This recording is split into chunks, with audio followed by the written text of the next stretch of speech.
বিষ মিশিয়ে ১৪ বন্ধুকে হত্যা, যে সাজা হলো সেই থাই তরুণীর। মিষ্টি মিষ্টি কথা বলে বন্ধুত্ব গড়ে তোলার পর পানীয়ের সঙ্গে ভয়ঙ্কর বিষ সায়ানাইড মিশিয়ে হত্যা করতেন এক থাই নারী।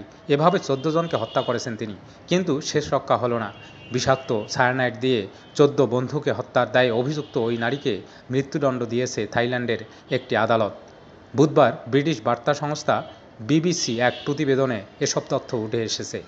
বিবিসির প্রতিবেদনে বলা হয়েছে, গত বছর ভ্রমণে গিয়ে খাবার ও পানীয়ের সঙ্গে বিষ মিশিয়ে এক ধনী বন্ধুকে হত্যা করার জন্য ৩৬ বছর বয়সী নারী সারারাত রাংসিউথারপনকে দোষী সাব্যস্ত করেছেন ব্যাংককের একটি আদালত।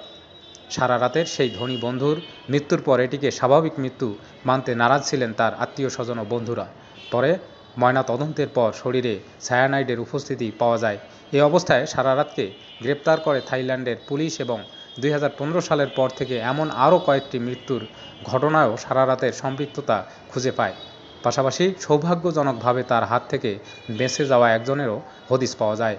পুলিশ জানিয়েছে, থাইল্যান্ডের গণমাধ্যমে সায়ানাইড হিসেবে পরিচিত পেয়েছেন সারারাত। জুয়া খেলার প্রতি আসক্তি ছিলেন তিনি। টাকা পান এমন বন্ধুদেরই টার্গেট করতেন ওই নারী। পরে সায়ানাইড দিয়ে হত্যা করে তাদের গয়ন এবং মূল্যবান জিনিসপত্র চুরি করতেন।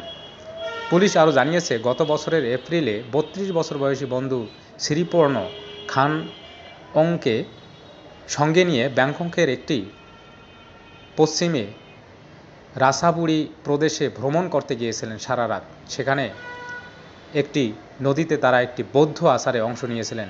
তদন্তকারীরা জানান, সারা রাতের সঙ্গে খাবার গ্রহণের পর শ্রীপর্ণ গুরুতর অসুস্থ হয়ে পড়েছিলেন।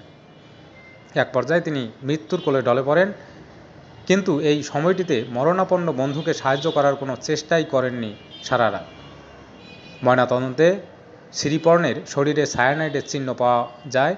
যেখান থেকে তাকে উদ্ধার করা হয়েছিল সেখান থেকে তার ফোন, টাকা এবং ব্যাগ খোয়া গিয়েছিল বলেও জানায় পুলিশ। সারারাতের মৃত্যুদণ্ড ঘোষণা করার পর আদালতে শ্রীপর্ণের মা কিয়া চানাশিরি মেয়ের ছবির দিকে তাকিয়ে বলেন, তুমি ন্যায় বিচার পেয়েছ। এই পৃথিবীতে আজও ন্যায় বিচার আছে। কিয়া চানাশিরি জানিয়েছেন, আদালতে রাগের বশে তিনি সারারাতের দিকে তাকাতেও পারেননি। মৃত্যুদণ্ডের রায় ঘোষণার সময় সারারাত হারছিলেন।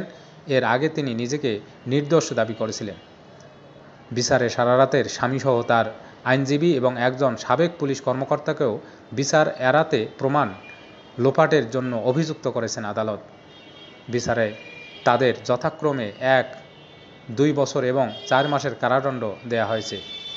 বিচারে হত্যাকাণ্ডের শিকার শ্রীপর্ণের পরিবারকে ক্ষতিপূরণ হিসেবে ২০ লাখ থাই মুদ্রা দেয়ারও নির্দেশ দেওয়া হয়েছে সারারাতকে।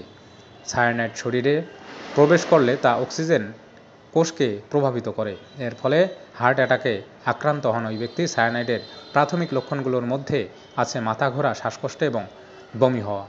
এই বিষের ছোট্ট একটি ডোজও মানুষের মৃত্যু ডেকে আনতে পারে, আর পরিমাণ বেশি হলে মাত্র ১ সেকেন্ডের মধ্যেই মানুষের মৃত্যু ঘটাতে পারে।